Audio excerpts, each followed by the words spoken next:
in not 2025. I hope you guys are energized enough after a sumptuous lunch that we've shared together earlier, and I hope the food fueled you to have the energy and the capacity to be filled once again, but this time with experience, with insights, and with knowledge. By the way, I believe I haven't introduced myself. I am Michelle, and I'll be your host for this session. And I'll be with you throughout the session to ensure that you guys will enjoy and hopefully leave this room feeling all inspired. So let's begin. To kick off this session, our speaker for this talk has over 20 years of experience working with databases. Currently, he serves as a senior consulting engineer at MongoDB Singapore, and he has spoken at several conferences, including the Global AI Conference 2023 and JavaScript Bangkok 2.00. And in addition, he leads the MongoDB's user group Thailand, which is a thriving community of 3,000 developers. And adding to all of this, he is also a Microsoft MVP in both DevOps and PyCon, recognized for his expertise and valuable contributions to the community of developers. Without further ado, let's welcome with a big round of applause our speaker, Piti Champeethong.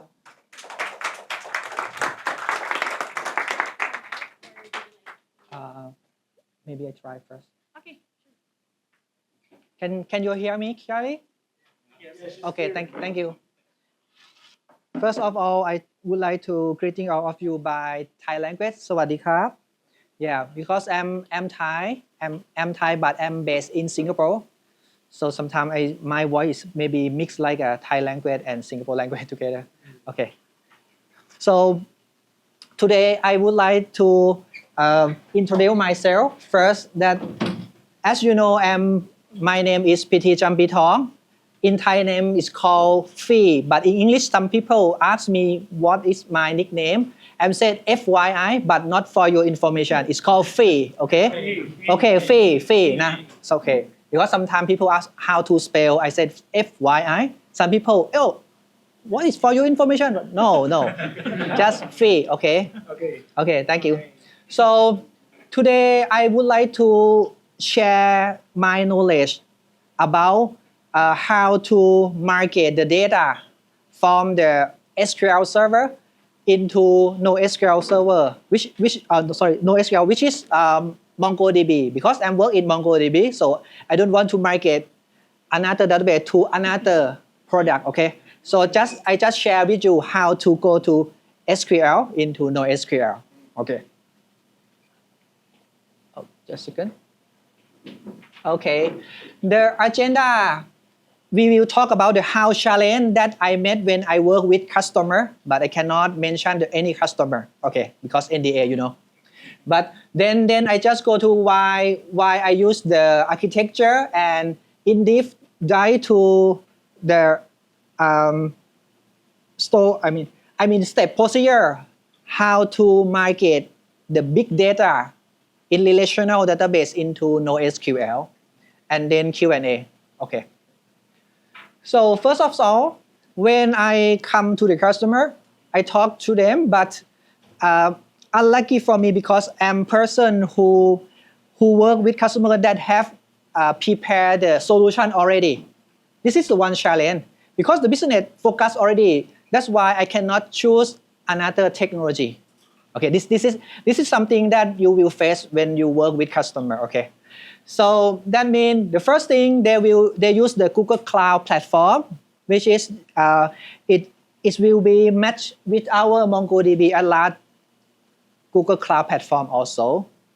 The second, they have a lot of the tables in the company, but it's really large data, which is I saw that it's really big data because of some data is stored maybe more than 10 years, 20 years.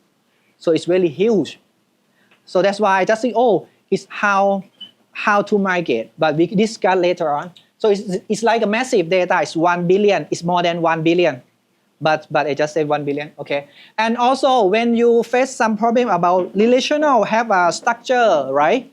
They forgot the structure fixed schema. Then what to do, how to denormalization and to transform the data. But as you know, normally, if you think about that, only two tables maybe it's easy. 4 table is easy, but this is like a more than 10 table, which is complexity. That's why it's not easy for me to try to migrate. But let's see how step by step. So, and also they try to think about how to do like a minimum downtime. Honestly, I can say that it's never happened about zero downtime. Do you think why happen? Why cannot zero downtime? Because of you need to change application connection string. That's why minimum downtime may be something like a millisecond or nanosecond, but it's not zero downtime at all. This is from my experience. So that's why I just focus like a minimum downtime, try to make like a maybe 5 minutes or 1 minute to try to change application and launch. Either you use the serverless or Kubernetes or just like a upload FTP, DevOps, something like that. But you need minimal time to change and rolling upgrade the application into the new place. Okay, this is the challenge. Okay, so yeah, for the challenge, this is like something like a example demo. I just mock up the demo, but you can learn the what my method to do that. So actually, we have like an Excel server on the left side and then MongoDB on the right side. So actually, we try to migrate the data all the time until they need to cut off. Okay, so actually what we're gonna do, we try to migrate the data until the billion data into the new MongoDB already. So we can see the lag time, or we can see how much data is less than maybe 1 second lag time or not. And then we can cut off and change. We have many steps for that. Okay, but I start focus how to migrate. Okay, so for example, if we see that normally we have, for example, if they have order and order detail, which is normalization, right? So one too many, right? One order have a many order detail. Then when we do the MongoDB, we have to think another way. Like try to think about, it depends on application usage, read heavy or write heavy. So you have to think about, because of when we talk about the relational, when customer or user read the data, normally I'm sure that normally they try to read order and order detail in the same time, because of relational database asks you to normalization. So this is as is. And also when you use the MongoDB, you have to try to combine or make another, because of the logic, the mechanism of the MongoDB asks you to try to minimize the number of collection or the table, as you know, because of if you have a lot of the table to join together, it will be make memory much more and then make slow, very slow. If you have a lot of memory, the database normally try to consume all of that. Yes. This is the thing that you have to be careful. Yes. Okay. So this is something that we try to like denormalize. I call denormalize, but in terms of the MongoDB, it's like the schema pattern design. Okay, so this is something that the challenge thing that I talk to. Okay, and then this is like a overview architecture. After we discuss and know that how to move, then I'm thinking about how to use the GCP because of a lot. But for me, it's like a fixed spec already, fixed service already to me. That's why I think about how to use the migration. If I use the data proc, in one of you know the GCP data proc before? Okay. So GCP data proc is like a Google Cloud Platform service for data pipeline. Inside they build the Apache Spark inside. So that means you can write the Python inside Apache Spark. They install all the libraries Spark. And before that, anyone who knows PySpark before? Okay, you know, right? Okay. Thank you. So that's why I think, Dataproc is is that one I think is still okay because of you can run PySpark, because I think about how to migrate the data better or faster or try to reduce the error when we try to move a lot of the data and cannot do the real time because of the SQL server. If you consume the real time, sometimes the memory will load a lot and make the production very slow. That's why we try to think about, maybe Dataproc is kind of like a continuous batch processing. I call continuous batch processing to migrate the data from SQL server into MongoDB. Okay. In the detail, normally when I come in the first page, I saw that how to load offline the data from SQL server into near MongoDB as near as possible.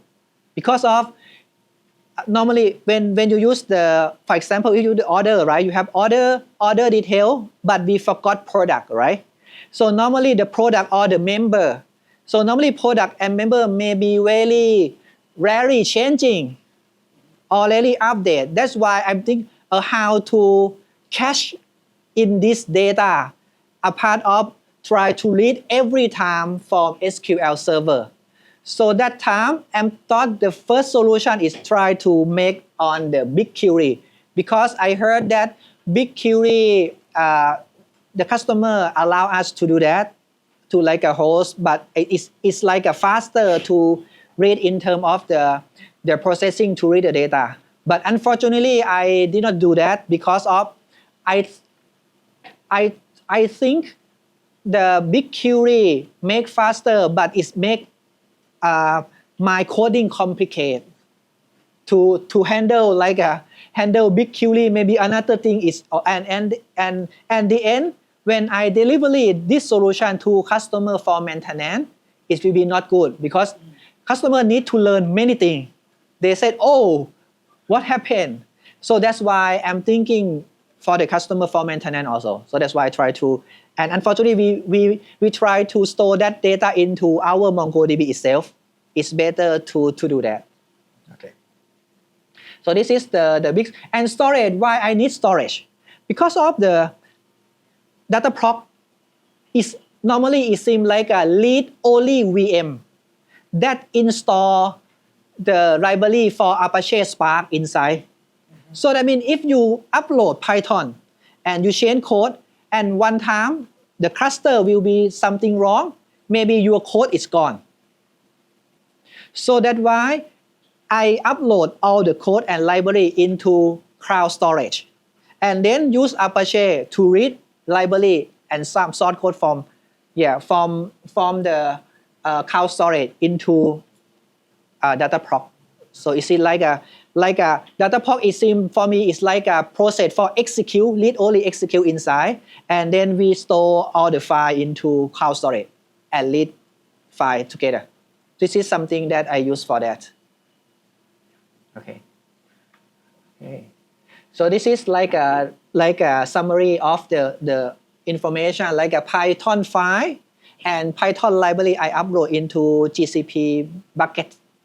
And also Dataproc just like a run continuous running. And it's also for the source and GCP for the distribution. Other thing that you have to concern about the networking. For MongoDB can make like a private connection or it's called VPC peering. That means it's not public address at all. When you run, nobody knows which path. So this is, and it's also it's like a faster networking to transfer the data also. So this is something that you have to make sure that not, if you do like a migrate the data into MongoDB, I suggest you to use the private endpoint or VPC peering, which is private network. It's safe for the transportation data. Okay. Okay. Yeah, I will go to deep dive into the technique for that. Actually, if you know it, is the left side is about, this is like something I mock up an example. So you see that one too many, like this, member order in SQL server, and the the right side is about call like a many collection, right? So why I do like this? Normally on the MongoDB, the technique is we will like it. How we know that when we load when we use the data prop to read the data from SQL, we cannot do the real time like a open connection all the time, which is when you load when you load 1 billion at a time, or maybe 100,000 row at a time from SQL Server, it will really huge the data and make a lot of memory from the SQL Server side and make production down or degrade performance. That's why we need like a batch processing. And if you use batch processing, that means you need to know that now which number of document right now. You have to know position, right? For example, if you have like a 1 billion document, you need to know right now is about maybe 100,001. Okay, so that's why I just put the collection name is called migration tracking. It still store the last process number of the primary key. Yeah, I will show the step inside again. So that's why I need, and if you see in the picture, you see we have like a initial and update, right? Because of, you think about this, if we have order and order detail, right? And you move the data already, and then next day, they update number, they update amount. So that means we move the new one, but they still change something. So that's why I just propose the first part of the move the new one, and then I just move update later on. I mean after the new one is go already there, and then I run another update, which is check the modified date. This is something try to collect the new one and collect the change also because of the limitation of data procs. That's why I have to think about out of the box how to do that. Okay. So that's why I normally one table map normally at least 2 Python file for move the data, move the new one and move the chain one. Okay, yeah, this called tracking also. Okay, so this is something that I try to make the solution, and this is deep dive into like a workflow. Workflow, how to do that step by step. I cannot show all the code because it's long, but I just copy some or part of the code that maybe you interesting of it. Okay. So that means if you see that the first step that I would like to do that about the read, the first step, read the latest version ID is called primary key, because as I know, for normally I think more than 90% when you create the primary key of the relational database, you will use the running number. I'm sure for that 80%, but you can discuss with me. So that's why I just use the primary key to check, what is next already. This is the first step. After that, we can read the next batch. Batch is mean like in this scenario, you can use like a 50,000 row at a time or 100,000 row at a time. You have to experiment on staging first before you apply to the customer in production. You have to test how fast, and you can adjust the number. The number is not fixed. Okay.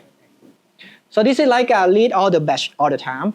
And then this is like something like just transform. Transform is mean you use the Python and PySpark together, try to transform from the relational database into SQL. Okay. And then you insert collection into the member, and then you update the list, and then you call itself to running continuous. Okay.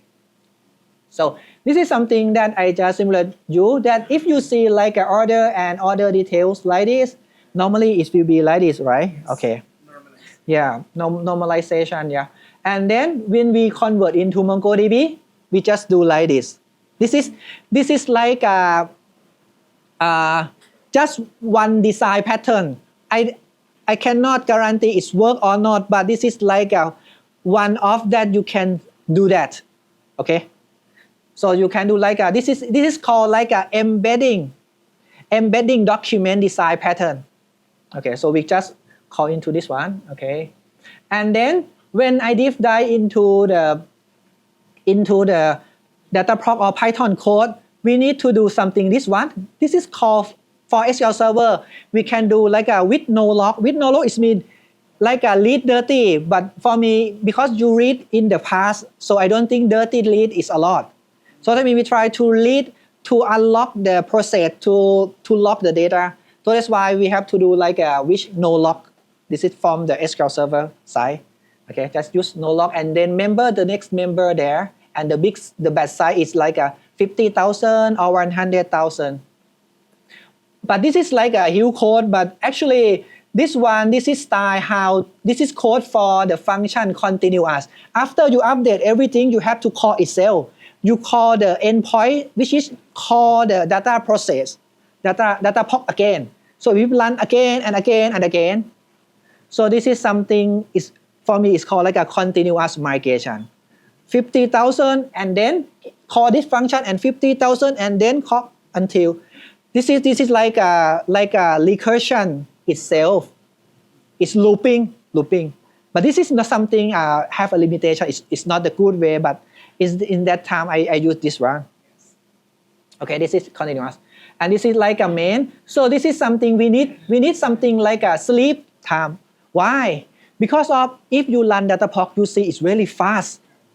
And if very fast, it's not easy for me to stop. Okay, because we don't check, so it's like a run forever. So I try to stop.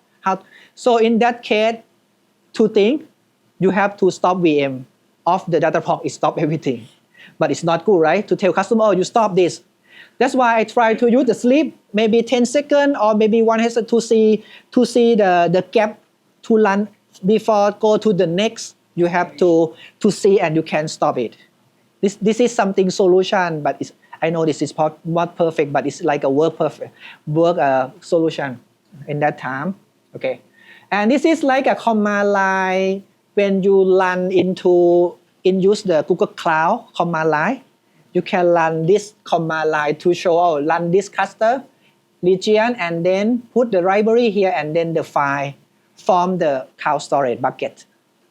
Okay, this is and yeah. Okay, I think in the last part. So the limitation is cannot run in parallel. It's not good for parallel. It's like you run until you okay and you stop the old one and you run the new one. Cannot like a run parallel. It's not good. It's not fit for that. Okay, and this is support only primary key running number. It's not good for like a GUI ID or object ID, which is cannot find the next batch. It's not easy. And also we need modify date time. For sure, for relational database in production, we need the date time, right? So we need timestamp to run the update chain. Okay, yeah. So I think that's all. For me, this is like just reference the document there. And last but not least, because I'm a PyCon Thailand ambassador, so I just would like to promote our later on this year October have a PyCon Thailand in Bangkok. If you have time and you are available, please feel free to join our big community PyCon in Thailand in Bangkok. Okay. Yeah. So that's all for me. Thank you. ขอบคุณครับ What a way to start this afternoon session. Thank you so much for a very informative talk, P. Yep. And because of that, and still we have time for Q&A session. Is there anyone who would like to ask a question? Anyone? The room is filled. Yes. Yes, please. Maybe invite you here in the front. Yeah, you can come in front. Yeah, sure. So everyone can see you. Yeah. So what's your name? Leandro.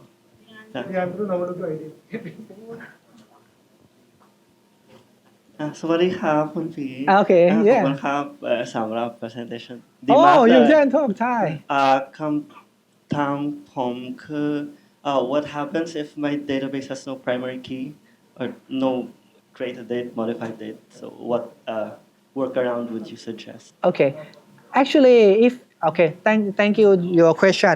So his question is if they if his system doesn't have primary key, what can we do, right? So the,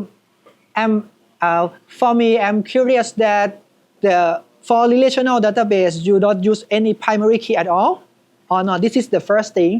If not, maybe like a report. I'm not sure. Maybe report, but for sure we need primary key to. But if not primary key, you have to maybe you have to create another auto number, or you use the date. For sure, you need date create. Maybe create at or modify as something. If you don't have two this thing, I think the table is like a temporary at all. For honestly, because of the production need primary key, need date stamp timestamp for sure because of the system need like that, right? Yeah, okay. So hope to answer you. Thank you. Okay, so Leandro, I hope he answered your question. Any more questions? Yes, gentleman from the back. Can we have you here in front as well? And can you please state your name for us? Thank you. Hi, thank you for the wonderful. I'm Lionel from Mabuhay Energy Corporation. Just wondering if you have a continuous migration like 50,000 rows. What if there's happen to be like an error mid rows in that 50,000? How would you validate? Are you gonna reloop again just to find the error, or how do you have a workaround on that kind of matter, especially there's a network interruption or like something happen with the function or something. Okay, understood. In because normally when we run finish, if we not if I can show you this step. Oh, sorry. Oh. Okay, if you do this step, it will be update the first one. If you not the PySpark for MongoDB, they have the function is called apply by append. That means if not insert, it will be update. Okay, so that means I know that this is not the good way, but when of the something, for example, if 50,000, but it can proceed maybe 49,000 and then error, right? So that means in that time you cannot go this part. Okay, and then if that means the next batch will be start again, and the code will be updated by apply again. So that means it will be update instead of insert by itself. So it is like this is not the good way, but it is like try to execute it. To prevent the error. So they try to update. That means if error and run again, we start from the beginning again, right? And 49,000 will be update statement. In terms of the MongoDB is update, but another part 1,000 is insert. This is something PySpark can do that for MongoDB. Okay. Yeah. So hopefully it's answer your question. Thank you for your question, Leonel. Is there anyone who would like to ask more questions to our speaker? Yes, please come forward. Yeah, so my question is, this is a continuously running process, right? So I assume you'll have to update the data constantly, and you'll need to make sure that everything in both databases are synced, right? So I'm curious why you submitted your jobs directly to Dataproc rather than using some kind of orchestrator to make sure that you're able to keep track of the jobs that are running. So yeah, it's more of making sure that we're able to keep track of whether each ingestion was actually successful. Yeah. Okay. Thank you. So that's the good question from the beginning. That the challenge part that I told in the beginning that they have fixed service already. Because I don't if I can start by itself, I will do like a division, use the CDC or Kafka to make the chain stream or chain data caption rather than use the Dataproc for sure. Because Dataproc is not good, but but we can do that, right? We ask the consult, so customer give me like this, I cannot ask them to change because it's a lot of time already to come here. So that's why this is a good question. If I can do from the beginning, I not use this solution. For sure. Why? Because it's not the correct or the right and can protect every error a lot. So that's why I will use the DBCN for CDC, capture data chain or change stream. It's better than this solution. But I share because of if you stuck in the solution that lock for you, you have to think about out of box. Okay. Thank you.